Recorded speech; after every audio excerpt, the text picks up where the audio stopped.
Thank you. Yeah. So as I was saying, guys, my name's David Swizaczeski. I am the application engineer for media and entertainment at Autodesk. What that means is I'm any 3D program that Autodesk owns, I specialize in. So that puts me in a unique position that essentially somewhere between 90 and I'd say 97% of all digital media production, 3D games production, film production, sort of falls under our stick. Just to give you a little bit of understanding of my background and where I've come from and why I'm here today, I've been working in the film and television industry and games industry for probably the last 15 years. The last couple of projects I worked on just before starting at Autodesk were several AAA title games and several iOS games.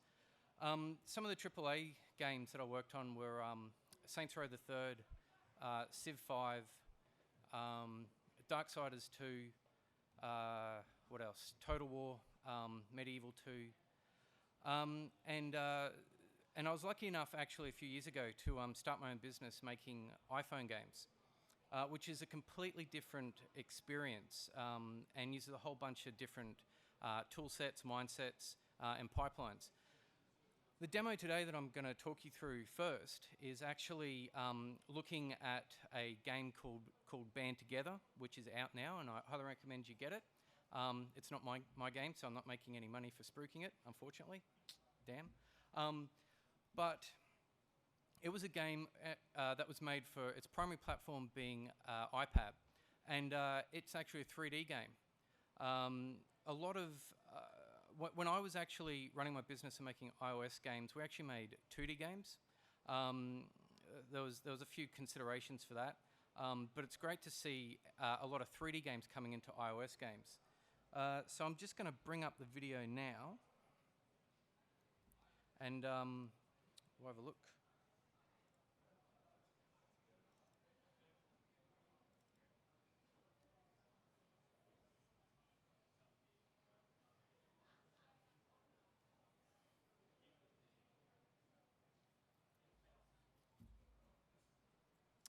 Sorry, my mistake.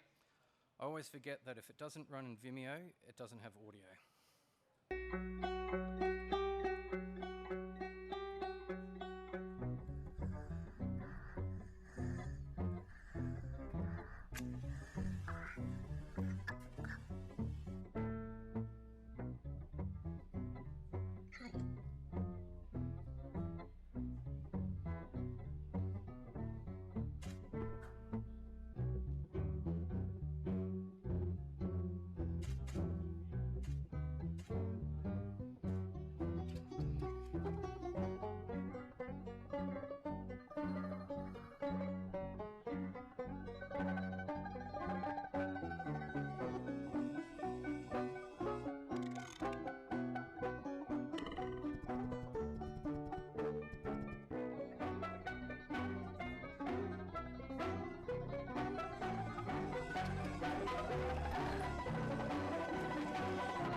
Okay.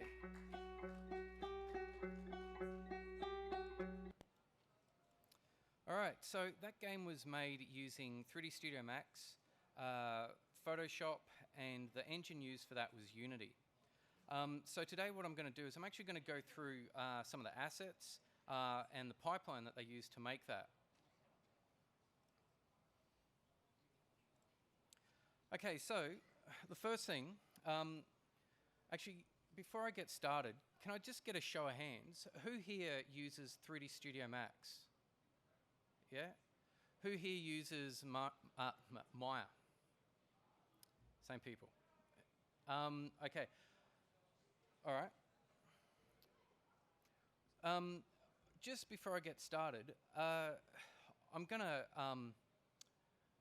jump in and answer a question that I know is going to be asked at some point. And I'm going to answer it now because I don't want people to get too caught up in this question.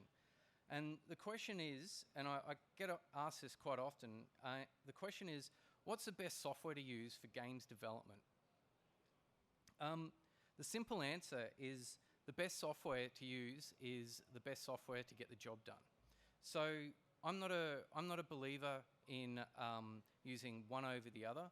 And you may be a little bit too young to remember, but back in the day when 3D was quite new, there were very staunch camps of people that were into 3D Studio Max and people that were into Maya.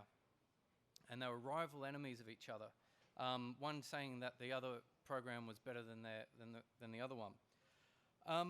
Autodesk, over the years, has bought those programs. And one of the great things that they've done is they've developed this interop between all the programs so that it no longer means that you need to be an expert or your or a games pipeline needs to have Maya-based people or Max-based people. The great thing now is you can have a pipeline that integrates artists, not technicians. And that's I think one of the things that I'm really excited about with the interop that Autodesk has brought into their programs. And I think it's one of the things that's really going to change the face of not only games development, but digital media development. Because no longer is the media dictated to by engineers, it's artists now. Any artist can really jump in and do stuff. Okay, so first thing I'm going to show is I'm actually going to import in outline of our little bandy character. So this object, if you have a look here, this was actually drawn in a 2D drawing package. It was saved out and actually brought into here. So there's a real time saving doing this. Traditionally what would happen is you'd have your concept artists that would draw this on paper, and then they would either scan that in, or once it had been agreed to, they would then draw it. Basically you'd scan that in and save that as a image sequence, so a JPEG or something like that. And then as a 3D artist, you'd come in and you would essentially trace over the top of that 2D image in 3D, which is a fine way of doing stuff, but it is quite a time-consuming way of doing your modeling. So what we've got here is we've literally got a 2D drawing that's been brought in, and what I'm going to do is I'm actually going to add some volume to that, and I'm going to do that by just adding a extrude modifier to it. So I'll just go back a step. Just remember there's quite a few people here that don't know Max. So I might just, before we go through this, I might just talk you through what we're looking at here. So what we've got here first is our viewport. And essentially our viewport is where all the magic happens. That's where we look as the artist into the scene or the character or whatever it might be that we're creating. And we can navigate around that. So I'm holding down Alt and middle mouse button just to rotate around. Middle mouse button allows me to drag around, and middle mouse wheel in and out allows me to zoom in and out. So that just allows me to sort of navigate around the scene quite easily.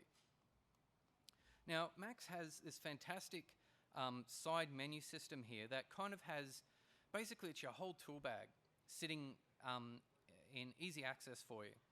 So what we've got here is, the first thing here is what's called create. So what that is that's actually telling me what I've got selected in the scene right now. And I'll just demonstrate that by going and just creating just a box here. So the first thing I've got here, sorry, I'll just step back again. The first thing I've got here is my create geometry. So I can create geometry like, essentially 3D geometry, like so. And this is essentially the building blocks of any 3D character.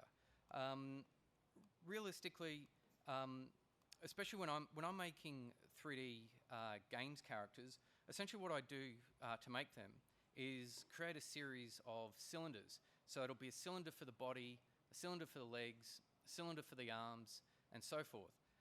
I then apply modifiers to those cylinders to actually pull them and manipulate them into the shapes that I want. And then I go through a series of processes, some that I'm not going to talk through today because it is quite long-winded, but a series of processes turning all those individual objects into one object, and going through a process. One of the things that we do is called welding vertexes. So we essentially take kind of like what you see, you know, when you have a look in cars. Next time you're going into your car, have a look in the door, and you'll see these little what are called spot rivets. And that's what essentially is holding your car together. It's the same thing we do here. We essentially spot rivet all the vertexes together to make them one object. Okay, so we've got our object create. Now, if I go to this modify, essentially that allows me to go into the properties of this object and change it. I'm just going to quickly go into this box and just show you what I mean. So right now I've got the height, length and width. So I can go in there and I can just change all those settings. See how I've got length segments, width segments and height segments. That's a very important thing for when you're modeling. You actually want to have, right now it's saying one segment. So what that means is, got a little pointer here. What that means is that's one segment there, and that's one segment there. So that's what that one there, one there, one there means. Basically 1, 1, 1, 1. So if I change that, and I'll change that to 2. Okay, so we're not seeing it. The reason we're not seeing it is we're actually in shaded mode. So if I actually go to edge mode, it shows me the underlying skeleton, but it also shows me the geometry around that. So I'll just increase that again, and you can see how every time I'm clicking on that, it's increasing the segments in there. Now this might be a little bit abstract right now, but what I'm going to do right now is convert this to an edit poly, and then I'm going to go into vertex mode again. Now what I'm doing here, the way I'm doing this is right clicking with my mouse button. So I'm going to go into vertex mode. You can see I've got element, poly, border, edge, vert. So I'm going into vertex mode, and you can see these little blue dots that appear. Now if I select one of these blue dots, I'll select this one up here, and bring in my transform modifier.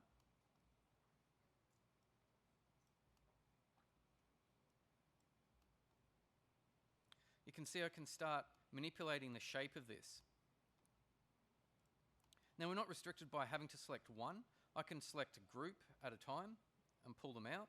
And I'm not restricted by having to always use transform. I can actually rotate that.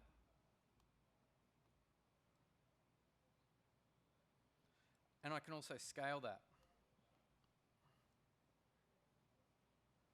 So these are some very powerful tools that anyone that wants to get into modeling will have to sort of master and get their head around. Fortunately in Max, they're incredibly easy to get your head around and don't take much time at all. Okay, I'll just quickly go through the tools here. So that's vert.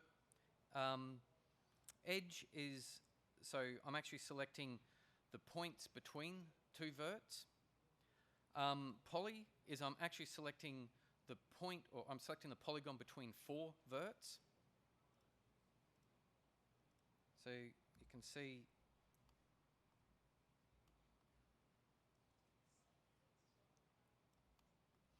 and element means that I'm actually selecting the whole element. Where that becomes handy is when you start having, like I was saying earlier, a character built out of multiple objects. This allows you to say, once you've welded it all together, you can go in and if you want to do some fine-tune working on, say, the leg and not affect everything else, you can actually go into element and just select the leg. Okay, so I'll just get rid of that. Now, we're just going to go back to our little bandy character, and I'm going to select him, going to modify. Now, again, when Max first came out, The modify panel actually had about, I think it was about 6 or 8 drop-down boxes here, which gave you modifiers that you're allowed to do to the geometry. So extra modifiers like an extrude modifier, bend modifier, space warp. Sorry, not a space warp. FFD modifier, which is like a kind of like it draws a lattice around an object, and then allows you to contract it and pull it and do all sorts of crazy stuff to it. Great for instance, if you want deformation on car tires at the base, FFD modifiers are great to getting that squash effect that you see of the weight on tires. Anyway, over the years, there's been more and more modifiers come up. So they've actually gotten rid of that that set of boxes there as a default, but they've given you the option that if you want to, you can actually configure it and bring it back. So if you find that you're working with, say, an extrude modifier quite often, then you might just drop the extrude modifier into your set here. So when you go to modify, that extrude is always sitting there. Just to show you how many that have been created over the, I'd say 10 or 12 years I've been using this. This is a list here now. So there is quite a lot, and all of these modifiers are modifiers that I can add on top of this character or on top of this geometry that I've got here and change it. And some of these are modifiers that are dependent on what you do down the tree of like the hierarchy. So for instance, you've got UVW maps. I can't apply UVW map to this right now because there's no geometry to apply UVW map. So I'm just going to get the extrude modifier, and I'm finding that I could just sort of scroll up and down and look for it, but I'm finding it just by pressing E for extrude, and it eventually gets me there. And I've got the extrude modifier. Now you can see it's essentially coloured in the line work that we've got. Colouring it in, I guess that's a way of thinking about it, but it's more than colouring it in. It's actually created geometry between those lines. And it's not colouring it in the sense of it's coloured in that space. It's actually put something physical in that space. And the best way to demonstrate that is by increasing the amount on the extrude. And I'm going to do that just by going, so you can see how that is not just coloured in, it's actually something physical now in between that space. Now we're going to make our little bendy character that you saw in the video there, and that's probably too much. So I'm just going to reduce that down, and you can do this, just type in your amounts that you want. 0.5, that seems like a good amount. Now what I'm going to do is I've actually jumped ahead a little bit here, and I quite often do this because I get so excited about just getting in there and modeling, and I just want to model something and I don't think about the consequences. And when you do that, you really make a rod for your back, and you really set yourself up for making yourself have to do a lot more work down the track. Now what I've done here is I've done two things that are really bad. Well, I haven't done two things that I really need to do to set up a character. The first thing, to set up a character for a game world. The first thing is I need to orientate this character so he's actually standing upright. As you can see, I've got this grid here, and that grid is a representation of our world space. So that is actually our floor. Everything's virtual in the program, but what happens is most game engines and 3D programs read what's called an X, Y, and Z axis to determine the orientation of any given object. So we can see, you can see this little, can everyone see that? This thing here, this is called a transform gizmo. It's showing me that the blue, thank you. So it's showing me here that the blue here is Z, red is X, and green is Y. So traditionally, Z is always sort of like up or back.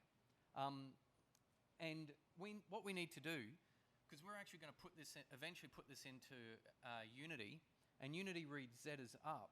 So we actually need to orientate this so that our character is actually standing up on the Z plane. Now, there's many different ways to do that. But honestly, the simplest way is to just grab him and just rotate him. Now you can see in the viewport, I've got this little yellow sort of numbers that are coming across. Those yellow numbers that are coming across, it's a little bit hard to see. There we go. You can see those yellow numbers. Those yellow numbers are telling me the degree that this character is rotating by. Now, if you have a look down at the bottom, see how ambidextrous I am. Okay, so you can see down here, that number down there is also showing me the same number that I'm getting in the viewport. So I can rotate like this, or I can just type a number in here. So if I type a number in here like, let's say 60, you can see that he instantly rotates to 60.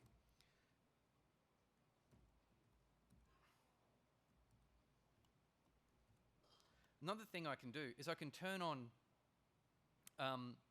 angle snap. So what that means is instead of giving me a free-form rotation that it can rotate any amount of any degree, this angle snap snaps it to, and you can actually set it, so it can snap it to half degrees, it can snap it to full degrees, or it can snap it to every 10 degrees you move, it'll snap to. I can't remember what I set it to, so I'm just going to rotate it and see what we get. Okay, so I've set it to every 1 degree. And you can see how, as I'm rotating it, oh no, sorry, I've set it to every 5 degrees. So you can see it goes 80, 75, 70, 65. So I want to get it straight up and down, so that's 90. So I just bring it to 90 degrees, and it says 90 there. And I know that my character is standing upright.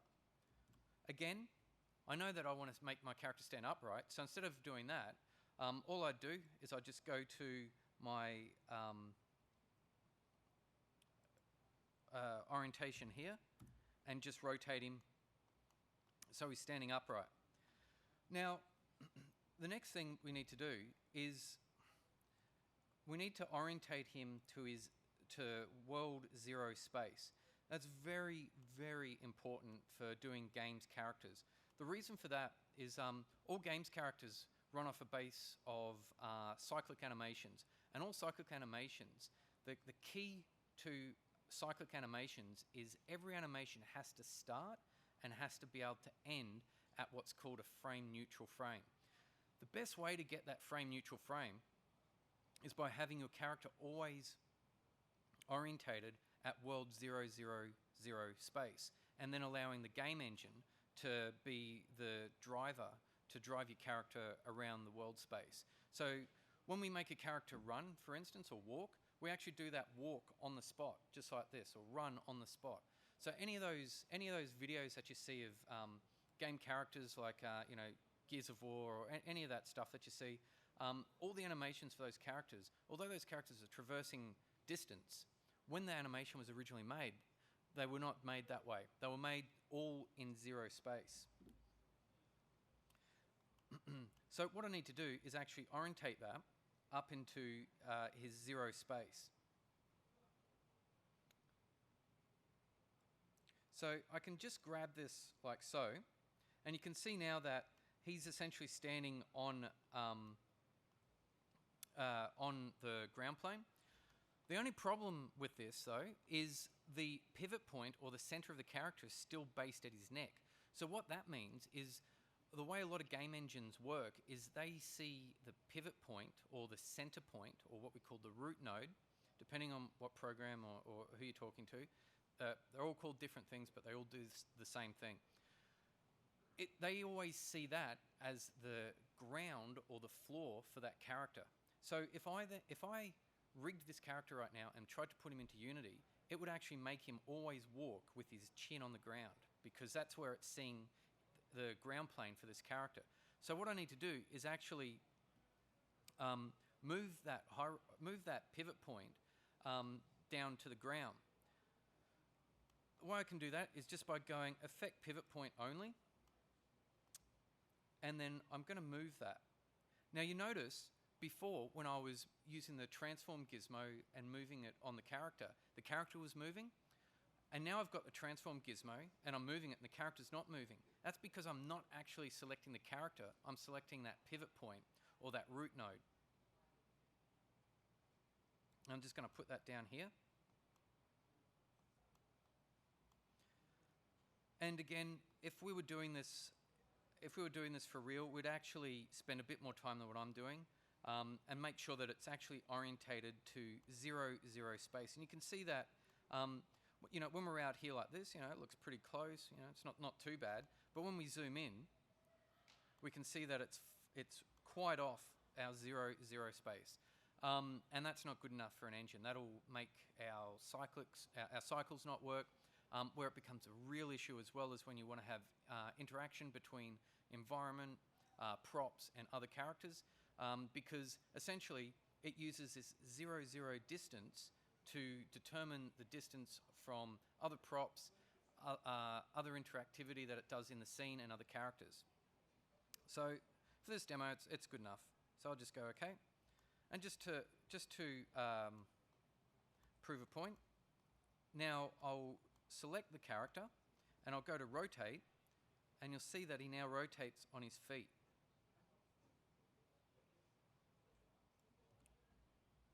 So what I've done is I've just moved his pivot point. Now I'm going to go in and I want to create, I've got some 3D depth to this character, but I want to create a character that's a little bit more interesting. The whole story behind these characters is they live in a world where they're basically made out of cardboard, okay? And they've got these thumbtacks that kill them, and they've got light that they've got to, kind of like lemmings a little bit. They've got this light that they're always attracted to, and you've got to try and get as many of these characters to the end of the level without losing them with all those death machines. So you can see we've got depth here because I extruded this character. What I want to do now is I actually want to make that depth of the characters a little bit more interesting. So I'm going to apply Edit Poly. Actually, I'll apply an Edit Poly here. Sorry, Edit. Yeah, no, I'll go Edit Poly.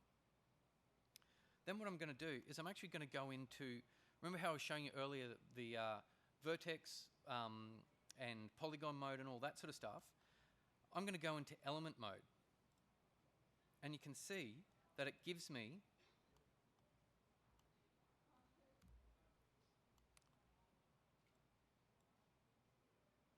all these elements that make up this character. So what I'm doing now is I'm just moving them to give my guy a little bit of an interesting look. You know, just make him so he's got, you know, he's interesting sort of 3D looking character. And you can see I'm sort of selecting one at a time, but I can select two, for instance, the arms here. I know I want to move the arms together, so I can just hold down Control and then move them together.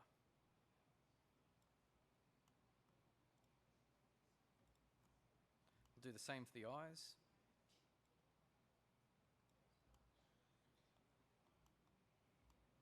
And I'll just go to realistic view for a sec. The reason I'm going to that is realistic view actually drops in shadows for me, just to help to give a bit more of a, well, realistic look. So you can see now that this character's, you know, he's looking a lot more interesting than he was a few seconds ago. And I haven't really done that much to him. So what I'm going to do now is I'm actually going to select these polys here, and I'll just drag down here, and I can actually, actually no, I'll go up here. I'll go up to the graphite tool. The graphite tool is a fantastic tool to work with. all of the options here, you can see I've got extrude, bevel, and all that. I've got it here as well, extrude, bevel, and so forth. I think one of the great things with having the graphite tool up here is you kind of got it so it's easy to look at, and it's sort of, you know, it makes it a little bit easier. I've been using this for a while, so I tend to just instinctively go over to this drop down here. But one thing I wanted to show you is I can actually create pull-out menus. So I've got this bevel pull-out that I've got right now. And the great thing with that is I can actually zoom right in and then start, whoop, that's a little bit too much, and actually start playing with the beveling. So you can see I've extruded that, and now I'm going to add a bevel to it. So this is helping to create that button look that his eyes have. When I'm happy with that, I can choose. I've got 3 buttons down here. I can either go, yep, cool, I'm happy with that, and I want to do another one, or no, I'm not happy with that at all, let's start again. So let's go, yep, I'm happy with that, and let's do another one. You can see it's actually dropped in another bevel with the same amount of extrude and the same amount of bevel on that. So we want to change that. I want to pull it back, and I want to change the bevel amount by a bit.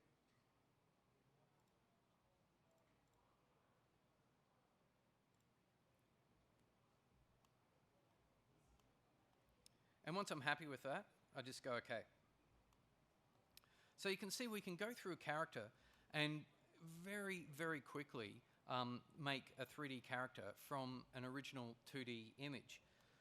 So I'm just going to jump a little bit ahead and get to one that's been done and prepped. So this is kind of like the final result. You can see we've got this nice sort of beveling on the eyes. We've got a nice sort of bevel on the head. We've added a little bit of extra detail on there. So, you know, he's looking really good.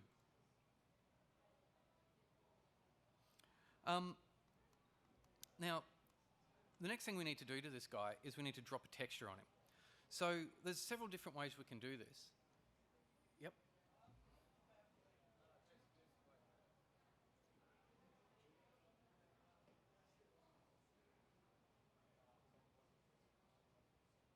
you. I'm pretty new to 3ds Max, so you know, you mentioned about the beveling. I understand that. Here they're more radial, so they kind of go into a more spherical shape. How would you advise doing like getting the best results out of that? So, with what this character's got here, basically you would apply what's called a mesh smooth to it. So that's another, and in fact, I'll actually show you exactly how to get this. I'll just create a box.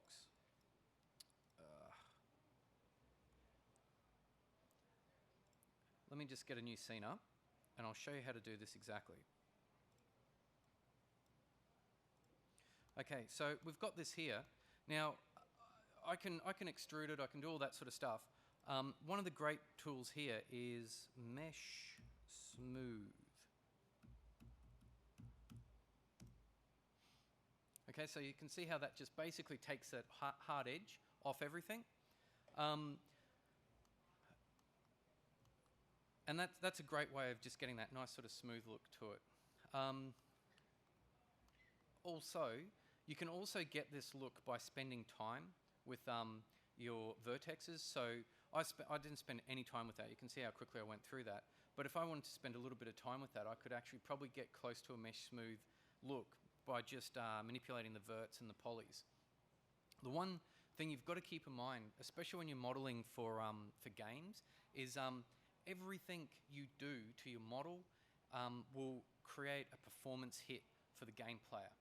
So what that means is every extra bit of geometry you make for your character will slow the game down. Every extra bit of texture will slow the game down. So you've got to be really sparing when you model your character and texture your character. And it's the same for your environments. So you can't just you can't look at it the same as, say, film guys do when they make characters. They don't care about performance because their performance is a rendered frame at the end of the day. And it's all about making that rendered frame look as beautiful as possible. As game developers, Our performance is all about creating a game playing experience that's as much fun as possible. So we have to tread that very fine line of what looks good, but what also plays good. And it's a very, very delicate fine line that we have to tread. Fortunately, over the years, the technology's improved, and the power of the PC has improved so much that that line is not so fine as it used to be. But you know, it's still there. You still can't just go crazy with it. Okay, so I'll just jump back to my character.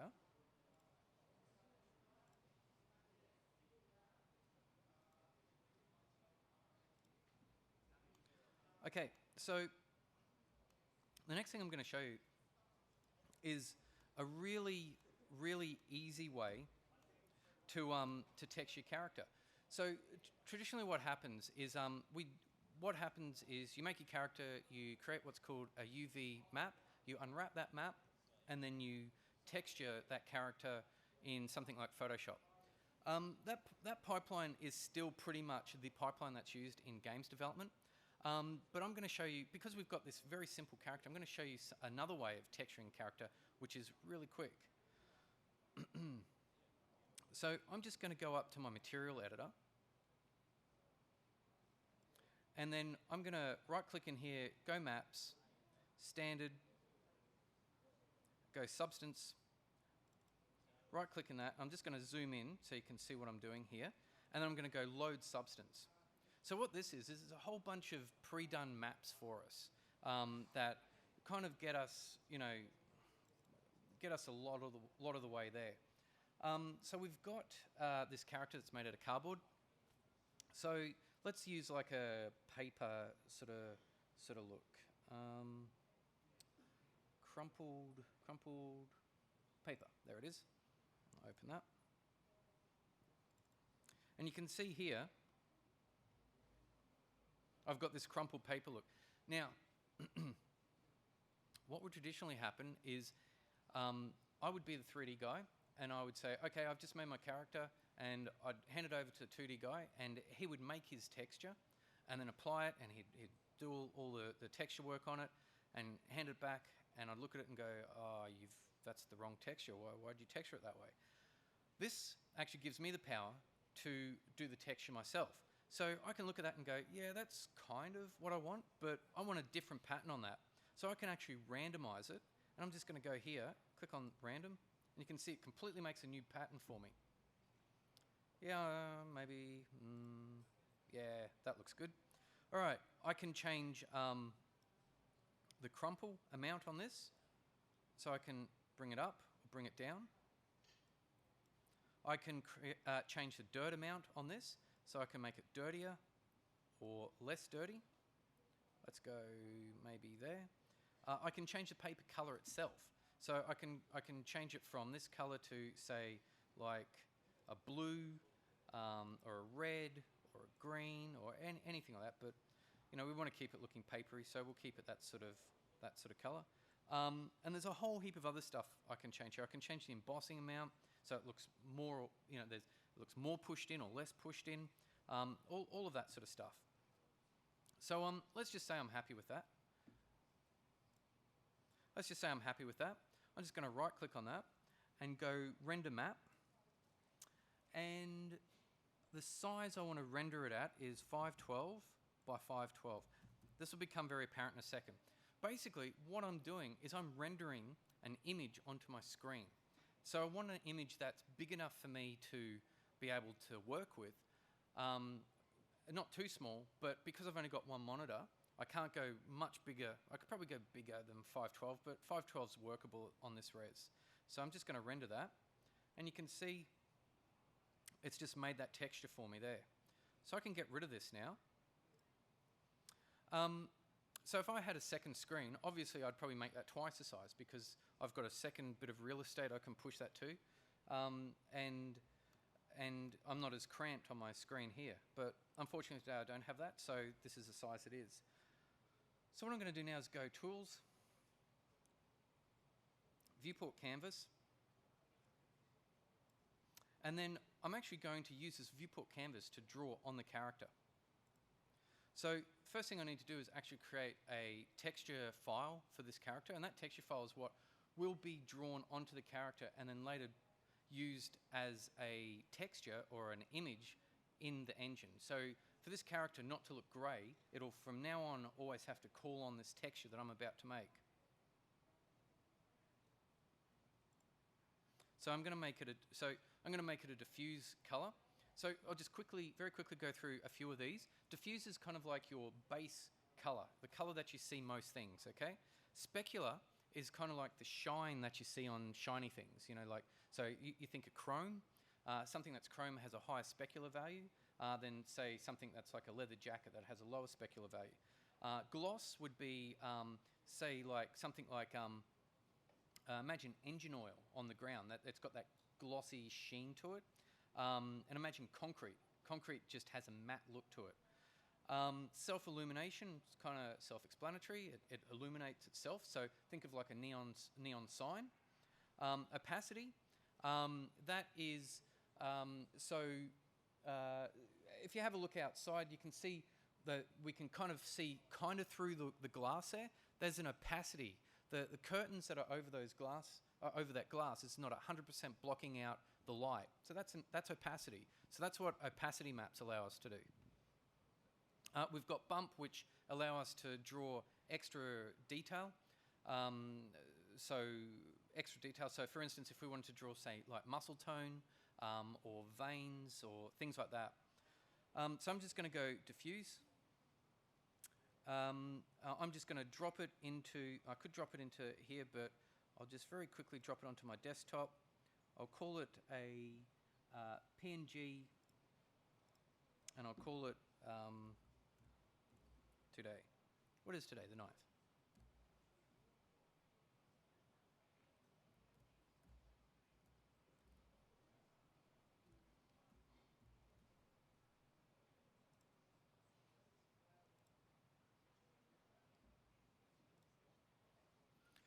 Okay, so who here is familiar with Photoshop?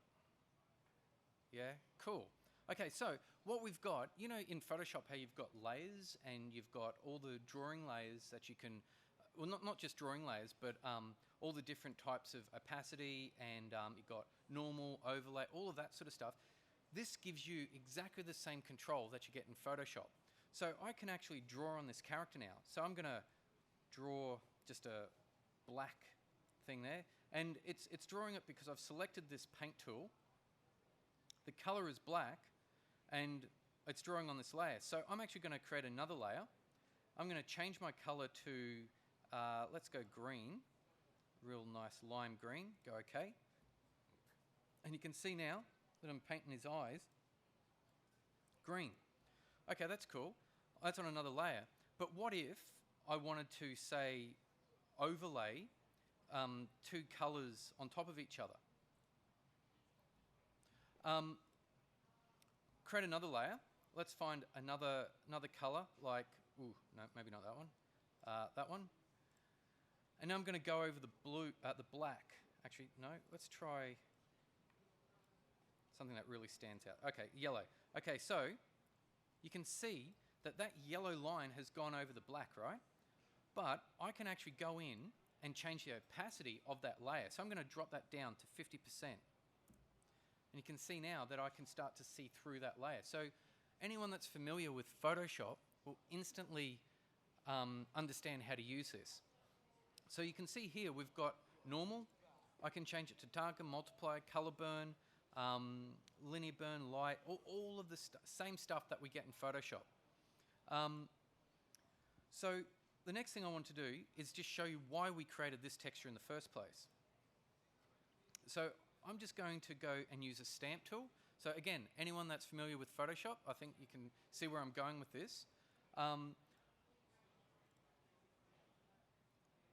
just need to change the clone source from current layer to screen. And then what I'm going to do is I've got my new layer here at 100%, yep. Just holding down Alt, just like Photoshop. And I'm going in, and I'm actually texturing this character.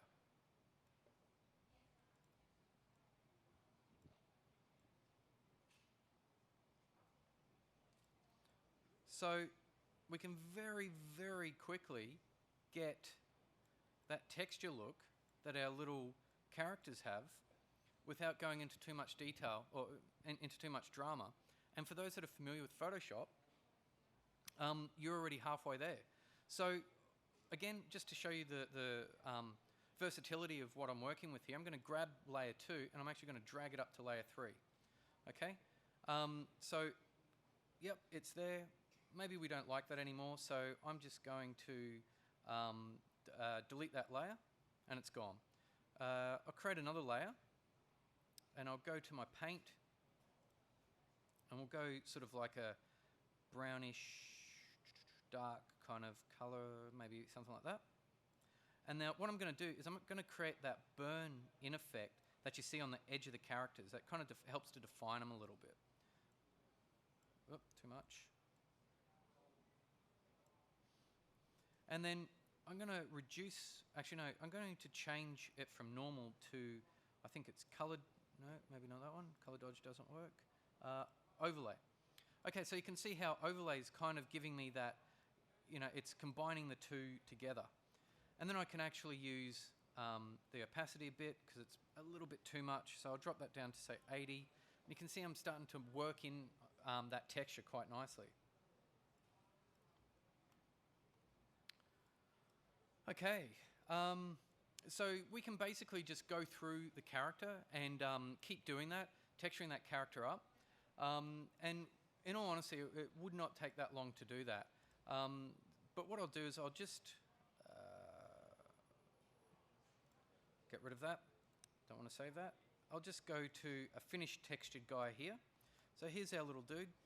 And, you know, he's looking pretty good. He's been textured up nicely now. We've got his eyes looking very good. We've got all that detail around the edges that I was putting in before. And we've got that geometry that I showed you earlier, how I was pulling it out. So he looks interesting as a character.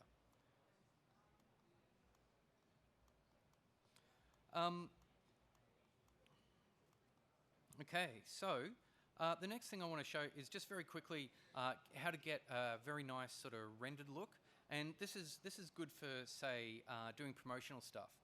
The reason I want to show you this is because Max has a whole bunch of preset stuff, courtesy of its legacy with all its engineering and AutoCAD and all that sort of stuff. We've got a whole bunch of textures now that we can just bring in with one mouse button click that give us things like concrete and carpet and gloss floors and timber and all of that stuff. It's so easy now.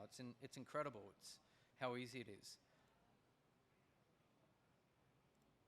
Okay, so we've got our final characters here, all in a scene, and this is going to be a scene that we want to use for promotional. You know, like a poster or on banners or anything like that. So what I've got is I've essentially got the character here, and he's lighting a match, and he's going to light the candle here because that's kind of like the key game playing element here, and that's what we're wanting to show. So we're wanting to show the light here. So what I'm going to do is go create, and you know how I was showing you geometry before? We can jump over a few, and we go lights. So we can just easily create lights here. I'm going to go standard light, and omni, and then I'm going to select auto grid. The reason I'm selecting auto grid is basically it allows me to drop the light on whatever the cursor's hovering over. Traditionally, if I tried to drop the light here and I clicked here where the cursor is right now, it looks like it might drop it there, but it might actually be dropping it not in between those two characters, but say a kilometer or 10 meters away in the Z depth of between those two characters. So I'd then have to rotate around and drag it back, and it's just time consuming and annoying. So auto grid stops that from happening. So you can see as I move the cursor over this geometry that's around, you can see that the cursor kind of rotates around it. That's telling me that it's going to drop. The next thing I select on top of that. So we want the edge of the match here. And you can see that it's dropped it right there. So I'm just going to go to transform, move it out a bit so it's kind of sitting there, and then kind of zoom in a little bit there, something like that. So with rendering, we can hit render now, or we can go to what's called exposure control, which gives us this nice little drop down here, and I'll just go render preview. And what it's doing is it's creating a little preview window for me to view my render. So you can see, if maybe we can zoom in, guys. No, they're out on coffee break. Okay, so you can see this little window here is showing me what my final render will be. This is really, really important because to do some of these renders can take a really, really long time. I was doing a sequence just the other day that was taking something in the line of 5 minutes a frame to render, and I had 300 frames that I had to go through. So you can imagine, even if I just wanted to render one frame, I'd have to wait 5 minutes. This is a great way to sort of circumvent waiting that time. So if you just have a look there and watch what happens when I change these controls, you can see it's actually giving me all that exposure control. So I'm actually getting real-time feedback of what's happening. Okay. Once I'm happy with that, I just hit the render button, and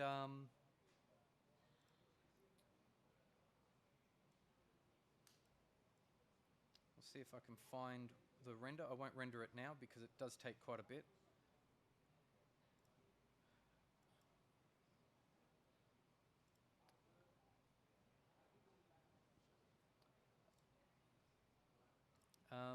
Well, I'll have to find it later. It's gone. It's gotten lost somewhere in my computer somewhere. But essentially, that's sort of how you do your rendering and get a nice, very quick sort of render from your computer and from Macs.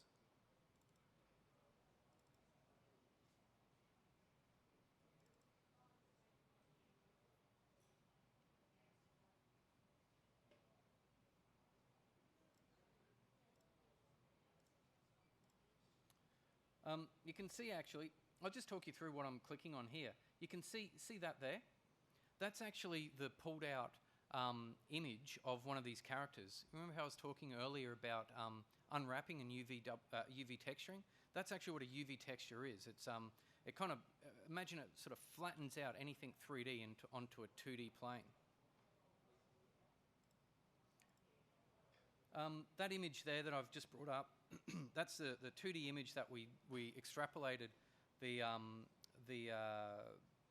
original line work that we made our character from. And unfortunately, I can't find where this is. So we'll have to leave it there, I think.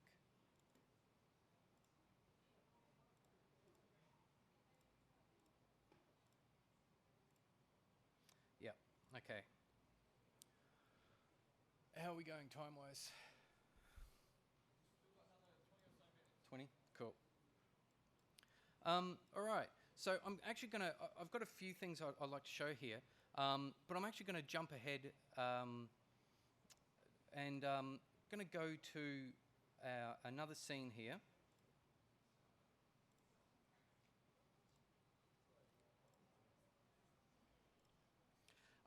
What I want to show here is, well, actually there's a couple of things I want to show here. A little bit more about texturing and setting up environments for 3D for a game world, basically. So what I've got here is kind of our base environment for what our scene is going to look like. So I want to start populating that with props and lights and all that sort of stuff.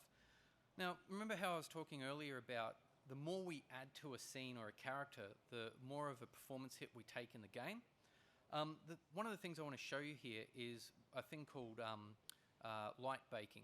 So light baking is kind of like a standard for putting in light detail into a scene without actually putting lights into a scene. So just before I do that, I'm going to show you how to very quickly drop in texture of multiple complexity. So again, I'm just going to go up to my material editor. And what I've got here is I've got two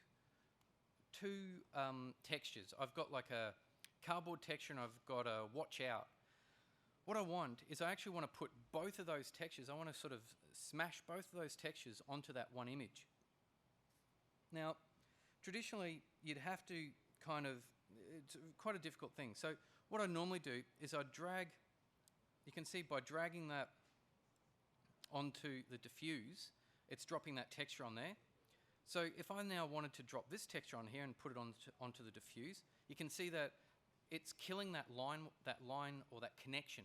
It can only deal with one. Yep, question?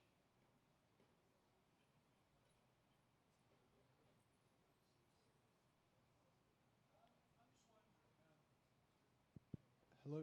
Yes, fine actually. I'm just wondering. I'm sure you've used Unreal Development Kit before. How would you compare this to Kismet? Is it very similar, like the kind of style that they do there? Sorry, how would I compare it to what? Sorry. You know, in Unreal Development Kit, like certain things such as Kismet, how it works in a system similar to this. How would you compare them? So are they fairly?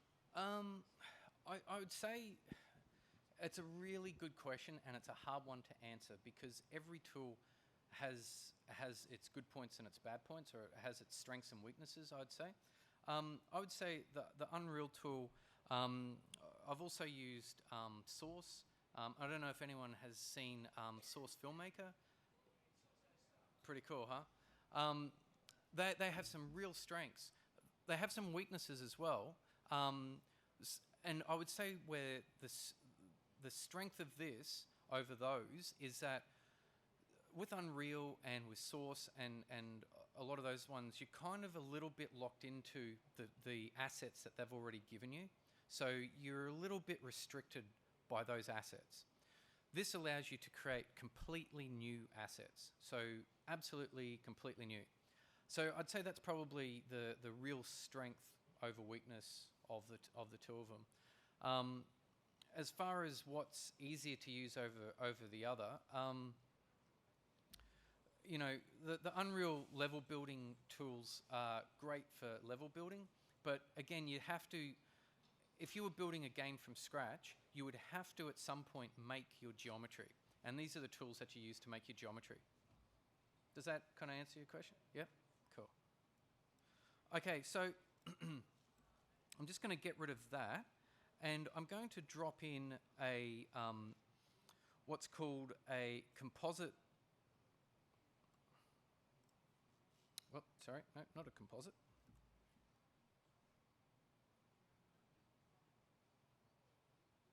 There we go. Okay, wrong composite. So a composite map. So I'm just going to click on this, and then I'll just drag this over a bit and create another layer. You can start to see how important layers are, not just in Photoshop, but in 3D. We really are using layers a lot now. Okay, so I've got two layers here. So I'm going to drop in my cardboard texture on one layer, and I'm going to drop in my watch out on another layer, and then I've got this node here, which is sitting here. Essentially, you can see it's pulled those two textures together, and now what I'm going to do is I'm going to grab this node, and I'm going to put that into the diffuse, and you can see I've got the watch out. So I've basically got those two textures sitting on top of each other. Now, those that understand alpha channels will know that this would only work if we created an alpha channel, and that's what this is. That's why it's black and white. We're using the alpha channel of the black and white to essentially do that knocking out so we can see behind it. So, you know, what we could do here is we could actually have an alpha channel sitting here on top of this, and then we could, say, put colors on this. So we could actually have a color, instead of black writing, we could make that blue writing, or, you know, even put a texture on that writing if we wanted to. Okay, so that's basically a simple way of doing a little bit more complex textures.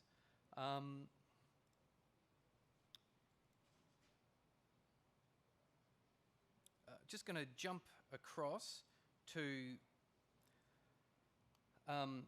what we've got here is one of the key, again, another one of the key elements for the game, which is the pin.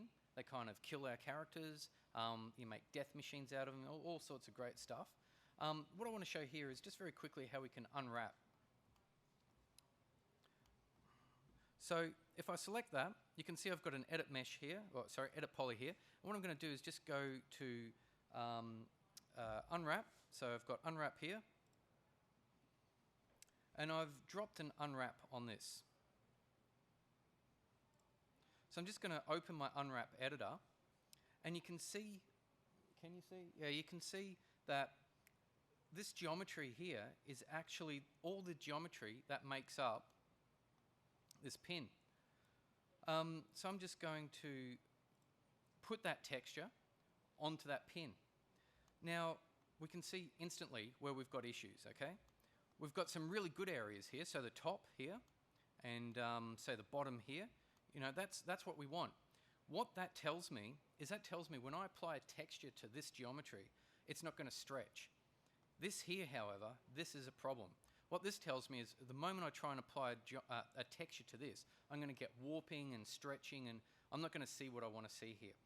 It mightn't be an issue if I was texturing it the way I showed you on the character earlier, where we've just got, you know, a very random sort of patterny thing. But what if I wanted to have writing across there? There is no way I could have writing across there because it would be stretched and warped and you wouldn't be able to see what the writing was. So I can go in and I can actually change change up the different unwraps that are on there. So you can see by selecting the geometry in the viewport, it's showing me the geometry that's in the unwrap modifier. So just something to keep an eye on. I select this here, you'd think it would select all the geometry there. When I rotate around, it's not. The reason is because I've got this thing here turned off, which is ignore backfacing. That's a very handy tool when you're working with really complex models and you're clicking in and you're wanting to click. You want to make sure that you're only clicking what's facing you and not clicking stuff behind you. Because this is something a little bit simpler, just going to select the whole thing. And you can see now in my unwrap and in my viewport, I've got all those polys selected. So I'm going to very quickly just drop in, instead of a planar map, I'm going to drop in a cylindrical map. And you can see what it's done. It's put a nice, it's made that look quite good. Okay, so I can then go in and select the rest of them. And I'll just very quickly do this. I'll drop a planar on that. And I just want to show you, I can scale this. And I'll just zoom in just so you can see what's happening when I scale. So just have a look at what's happening with the checker pattern. See how it's getting smaller and bigger. Really what I want to do is I want to get that checker pattern so it's even. So the blacks are evenly spaced with the whites. That's what's going to eventually give me a really good texture. And then I can go through and I can do the same with this geometry here. Now I'm just gonna quickly select this. I'm not going to go through the rest of the process, but I just want to show you this fantastic tool called Quick Pelt. Okay, so you can see how I'm getting this sort of warping happening. If I go Quick Pelt, you can see what it's done here. What it's tried to do is it's tried to push that geometry into a manner that will look good in a 2D world. Where this becomes incredibly useful is when you start doing unwrapping on a human face, because you can get certain areas quite easily, but when you try and do around the nose, ears, chin, back here, that starts to become really, really difficult. And Pelt Map is a great way of just pulling those areas out really quickly. So just to show you what I've done here, I'm just going to rescale everything. And rescaling, I'll just explain why I'm rescaling. See how the checker pattern here is quite small and the checker pattern here is quite big? Remember how I said I wanted the checker pattern to be even between the black and white? I also want the checker pattern to be even between all the elements that make up that object. The reason for that is the checker pattern up here, when I apply a texture to it, it means that the texture up here is actually going to be bigger than the texture down here. So you don't want that. So if I go automatic rescaling,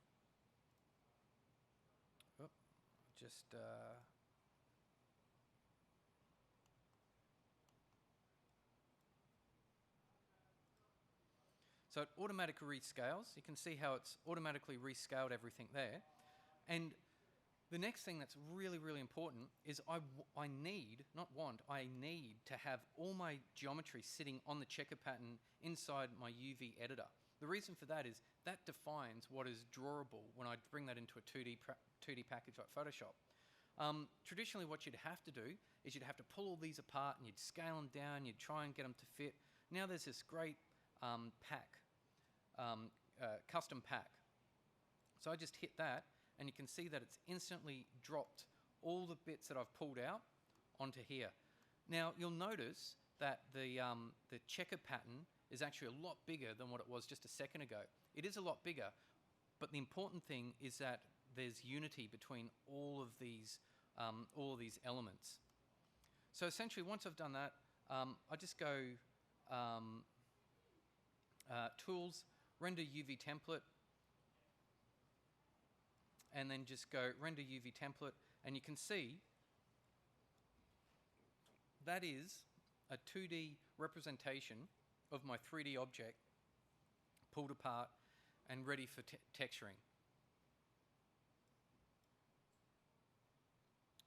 Okay, I'm just going to jump quickly ahead because I just want to show you how easy it is to get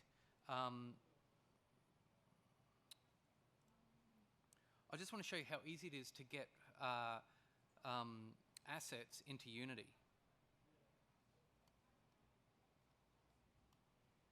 Okay, so basically, I've got my environment here. Now, all I need to do is select everything that makes up my environment, go File, Export, FBX, and then I'll call it Level 2, Save, and then it gives me a whole bunch of options here. There are a whole heap of things that you need to keep an eye on, but I would say the single most important thing here is embedded media. The reason for that is embedded media essentially lets you send all your textures with your geometry. So it sends all that stuff over. And then we'll just open up Unity.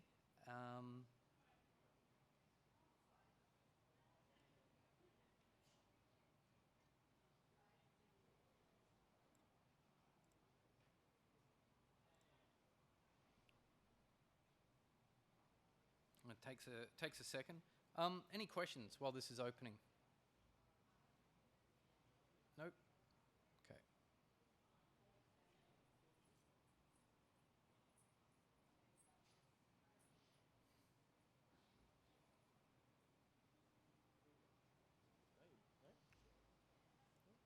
Okay, and just in wanting to save a bit of time, this is something I did, I think it was yesterday. I basically brought in my scene. Whoop, there we go. So all you need to do is go File, open up your scene, and it basically gives you all the elements that make up your scene here. You can see they're all down here. And then I can just bring it into my environment, and this is my game environment here. And it's got everything here. I think we've probably running out of time here. One thing I just wanted to talk about was light baking. You can see this light here is baked texture that I've put on here, and that's a very important thing for basically, like I was saying, keeping your performance on your game as crisp as possible. All right, I'll just go until someone shoos me off. What's that? 10 minutes? 5 minutes? Okay, cool. All right, well, let's...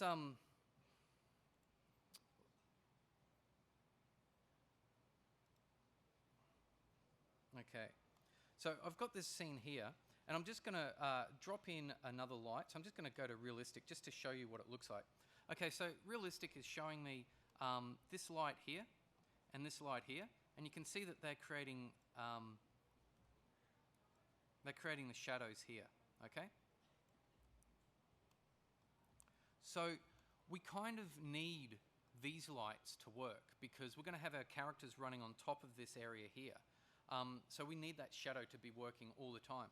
But I want to put a light down here because in the game, what denotes your safe zone or your end goal is a blue sort of shining light or a blue kind of like portal door. So we want to denote that this is sort of the end level, the end part. So we want to put that blue light down here. So I'm going to create light. And I'm going to just drop it in here. And you can see, this is what I was talking about earlier. If I don't have that, oh, I did have auto grid on. I must have had it selected on something else. Okay, so I'm just going to move that into place. And you can see how I've got the interactive light happening here.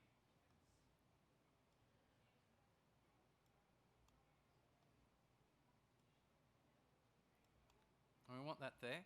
And now I'm going to go into the properties of this light, and I'm going to change some of the properties. Okay, so I don't want a white light. Like I said, I wanted a blue light.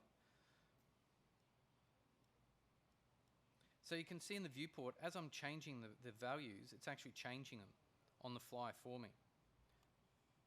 So I can do that, and again, I won't go into all the details, but there are so many options here. We can turn on decay. So lights, actually I'll do that. Lights have decay by nature. So they don't just go on forever.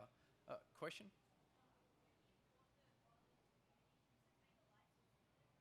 If you select the lights, it'll take the lights with it, yep. Yep.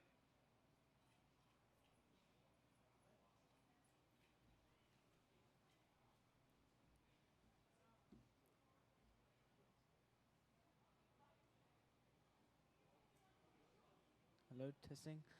So you're inserting lights in 3ds Max. Which is better, to insert it in 3ds Max or after you import it, such as in something like UDK? Which is the best time to insert lights? It depends. It really depends, and it would depend on what you want to happen in that scene. So even inserting lights, game assets. So you're in Unreal, and you've got their lights, right? You're still going to take a performance hit by putting those lights in the scene because it has to recalculate everything that passes between or near those lights. So you mightn't want that performance hit, or you mightn't be able to afford that performance hit. So this is a great way of getting around that. You can drop a light in here that casts shadow, that doesn't cast shadow but casts, say, color. For instance, say you wanted, say you had a dungeon scene, right? And you had all these lights, like torches along the wall. You've got all these torches. You want the light to be there, but you don't want all the shadowing and color to come from that light.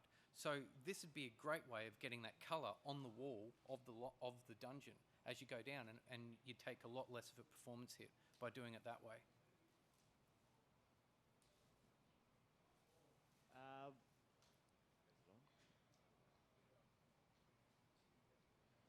Okay. You're talking about the performance and how it diminishes as you add more. How much would you say that level would slow it down by? I don't think it would slow it down at all. Yeah, it probably wouldn't slow it down at all. But the other thing too is you've got to realize that this is for an iPad. Okay, so we're talking about a casual game with a lot smaller specs than what we were just talking about with something using Unreal. Sort of relating to the energy efficiency, it's not so much the question, but as with those pins there, I'm just curious, which one would save my energy, using multiple of the same model or like combining them into one? Well, the pins are there because I actually wanted to show you guys something that we've run out of time. And what I was wanting to show with the pins is how you can use a paint tool to generate multiple objects. Where that becomes really, really handy is you can actually use your paint tool to generate crowds. So you can actually have crowds as, say, have a couple of sequences of, let's say, crowds in a stand, you know, cheering, doing all that sort of stuff. And then you can have the stand sort of going back like this, and then you can actually use the paint tool to generate those crowds randomly. Because what you could do is you could essentially cache the animation onto the geometry, and then you're essentially painting cached animation that's sitting on a geometry that generates a crowd. So that's kind of why I've got the pins there. That process that I just explained would actually be more of a film and TV pipeline. If you were doing that for a game, you would actually have them be agents built in your engine. So you wouldn't generate them that way, because you'd want some sort of AI on those characters. Any other? There was another hand. No. Okay.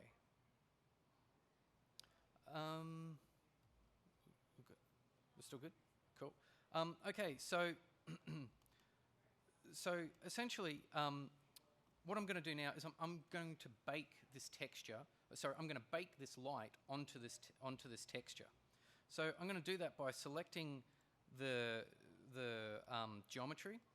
I'm going to go up to render, render to texture. I'm going to go through, there's a couple of options I need to select here. So add, I'm going to add it as a complete map. Sorry, I'm just sort of skipping through this. There's quite a lot of things. And guys, I'm going to be around here for the rest of the day. So if you've got any questions after this, just come up and grab me and we can talk some more about it. I'll probably have the computer set up somewhere, and I can talk you through in more detail some of this stuff. Okay, so add elements. I'm just going to save it to my desktop as a PNG.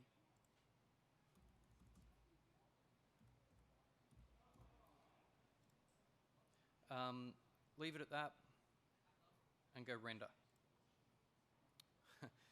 One thing I should have done is I probably should have made it more than a 212 texture, but whatever. Okay, so you can see that it's dropped, that texture now has that color in there, right? So if I now move this aside, and go to shaded, you can see now that if I select that light and move it, that texture, or that light, in fact, I'm just going to delete it. I don't need it anymore. So that light is now there. Okay, it's now affecting that geometry, and I've got no more of a performance hit than if I had a texture on that geometry, which I already have. So this is fantastic for that sort of stuff.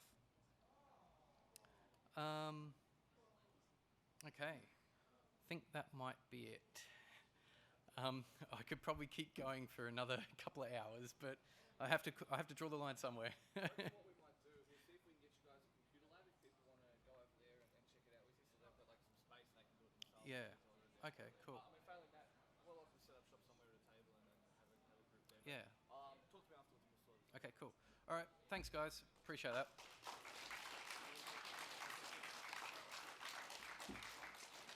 So for those that didn't register to the Autodesk Education community, where you can download that software for free and all the training tutorials, come see me, we can do that straight away for you.